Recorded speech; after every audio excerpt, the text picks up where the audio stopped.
Chicken റോസ്റ്റും സുടുസുടാ ചോറും മോരേറിയായാലോ? Come on. ചോറ് നമ്മുടെ മലയാളികളുടെ വികാരമായതുകൊണ്ട് തന്നെ അതെങ്ങനെയാണ് ഉണ്ടാക്കുന്നതെന്ന് എല്ലാവർക്കും അറിയാമെന്ന് എനിക്കറിയാം. എന്നാലും ഈ വീഡിയോ ഇരിക്കട്ടെ, ഒരു പ്രഹസനം. അങ്ങനെ നമ്മുടെ കുക്കർ വിസിലടിച്ച് ചോറ് റെഡി ആയിരിക്കുകയാണെങ്കിൽ നമുക്ക് ചിക്കനിലോട്ട് കിടക്കാം. ചിക്കൻ കണ്ടയിൽ ഫുൾ ചിക്കനായിട്ടും കട്ട് ചിക്കനായിട്ടും കിട്ടും. പക്ഷേ കട്ട് ചിക്കനെക്കാട്ടിലും ഫുൾ ചിക്കനാണ് റേറ്റ് കുറവ്. ആൻഡ് കട്ടിങ്ങിൽ ഞാനിപ്പോൾ മാസ്റ്റർ ഷെഫ് ആയതുകൊണ്ട് നമുക്കിത് കട്ട് ചെയ്യാം. ഇനി നമുക്ക് ഇതിലോട്ട് ആവശ്യത്തിന് മസാല പിടിപ്പിക്കാം.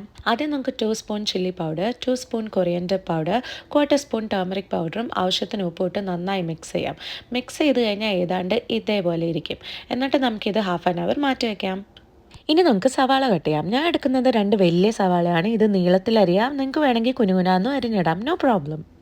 ഇനി നമുക്കൊരു പാനിൽ എണ്ണ ഒഴിച്ച് ചൂടായ ശേഷം ഈ അരിഞ്ഞ സവാള ഇട്ട് കുറച്ച് ഉപ്പിട്ട് അടച്ചു വയ്ക്കാം. മീഡിയം ഫ്ലെയിമിൽ വയ്ക്കാൻ എപ്പോഴും ശ്രദ്ധിക്കണം. അത് കഴിഞ്ഞ് 3 മിനിറ്റ് കഴിഞ്ഞ് തുറന്നു കഴിയുമ്പോൾ ഈ ഗോൾഡൻ ബ്രൗൺ ആയ സവാള നമുക്ക് കിട്ടും. ഇനി റിപ്പീറ്റഡ് സ്റ്റെപ്പ് നമ്മൾ മുളക് പൊടി ഇടുന്നു, ആവശ്യത്തിന് കൊറിയൻഡർ പൗഡർ ഇടുന്നു, ആവശ്യത്തിന്. ഞാൻ 2 സ്പൂൺസ് വെച്ചാണ് എല്ലാം ഇടുന്നത്. പിന്നെ മഞ്ഞൾപ്പൊടി 1/2 സ്പൂൺ. ഇതിട്ട് നന്നായി മിക്സ് ചെയ്ത ശേഷം 2 സ്പൂൺ ചിക്കൻ മസാല ഇടുന്നു, 1 സ്പൂൺ ജിഞ്ചർ ഗാർലിക് പേസ്റ്റ്.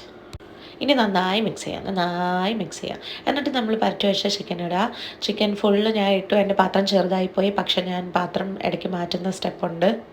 എന്നിട്ട് നന്നായി മിക്സ് ചെയ്തുകൊണ്ടേ ഇരിക്കുക. ഇപ്പം മീഡിയം ഫ്ലെയിമിൽ വയ്ക്കാൻ ശ്രദ്ധിക്കുക, അല്ലെങ്കിൽ കരിഞ്ഞു പോകും. ഇനി നമുക്ക് ഈ അരിഞ്ഞു വെച്ച തക്കാളിയും കൂടെ ഇട്ടിട്ട് നന്നായി മിക്സ് ചെയ്തിട്ട് 1 സ്പൂൺ ഗരം മസാലയും കൂടെ ഇട്ട് പിന്നെ നന്നായി മിക്സ് ചെയ്തിട്ട് മീഡിയം ഫ്ലെയിമിൽ വെച്ച് അടച്ചു വയ്ക്കുക. ഒരു 5 മിനിറ്റ്സ് കഴിഞ്ഞ് നമ്മൾ ഈ ചിക്കൻ തുറന്ന് നോക്കുമ്പോൾ ഇതിന് തനിയെ വെള്ളം വന്നിരിക്കുന്നത് നമുക്ക് കാണാൻ പറ്റും. അത് കഴിഞ്ഞ് ഒരു 10 മിനിറ്റ്സിലേക്ക് നമ്മൾ ഈ ചിക്കൻ ഹൈ ഫ്ലെയിമിൽ വെച്ച് തുറന്ന് വെച്ച് വേവിക്കുക. ചിക്കൻ നന്നായി വെന്തിട്ടും വെള്ളം ഫുൾ വറ്റി ഈ ഒരു കൺസിസ്റ്റൻസിയിലാവും. ഈ കൺസിസ്റ്റൻസി ആയിക്കഴിഞ്ഞാൽ നമുക്ക് ചിക്കൻ ഓഫ് ചെയ്യാൻ. Chicken ready.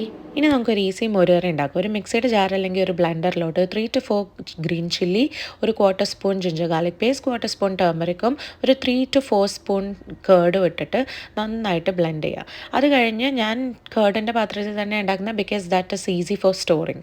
അതിലോട്ട് കേർഡ് ഒരു 4 സ്പൂൺസ് എടുത്തിട്ട് അതിൽ ഈ മിക്സ് ചെയ്തിട്ട് നന്നായിട്ട് മിക്സ് ചെയ്യുക. ഞാൻ യൂസ് ചെയ്തിരിക്കുന്നത് തിക്ക് കേർഡ് ആയതുകൊണ്ട് തന്നെ അത് നന്നായിട്ട് ബ്ലെൻഡ് ചെയ്യുമ്പോഴേ ആ ഒരു തിക്ക് കൺസിസ്റ്റൻസി കിട്ടുകയുള്ളൂ. ആൻഡ് തിക്ക് കൺസിസ്റ്റൻസി ഉണ്ടെങ്കിലേ മോരുകറിക്ക് നല്ല ടേസ്റ്റ് ഉണ്ടാവും. ഇനി ആവശ്യത്തിന് സോൾട്ട് ആഡ് ചെയ്യാം. സോൾട്ട് ഓരോരുത്തരുടെ ടേസ്റ്റിനാണ് നമ്മൾ ആഡ് ചെയ്യുക. എന്നിട്ട് ഒന്നും കൂടി മിക്സ് ചെയ്യാം. എന്നിട്ട് ഒരു പാൻ എടുത്ത് അതിൽ ഓയിൽ ചൂടാക്കി മസ്റ്റേർഡ് ഇടുക, ഡ്രൈഡ് ചില്ലിയും ഇട്ടിട്ട് അത് ഈ കേർഡിലോട്ട് ഒഴിക്കുക. മോരുകറി റെഡി. വീഡിയോ ഇഷ്ടപ്പെട്ടെങ്കിൽ please don't forget to share and subscribe.